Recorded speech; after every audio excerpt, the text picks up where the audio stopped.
се согласувам со вашите констатации и морам да кажам дека Судскиот совет, ваков како што го затекнавме сега, и она за што зборуваме ние, а најмалку е битно дали зборуваме ние, тоа го зборуваат граѓаните и довербата која што имат, за претходното елаборирав во мојата дискусија.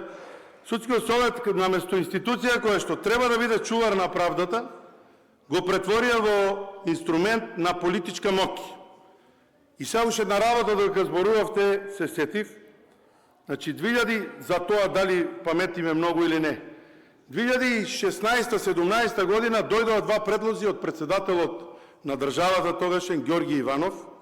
За жал тие предмети 3-4 месеци се заглавија во фјоките на тогашниот председател на собрание Талат Џафери, кој што не ги ставаше на седница, за да потоа новиот председател Стево Пендаровски ги отповика и ги даде овие два предлози кои што го скрасија судството.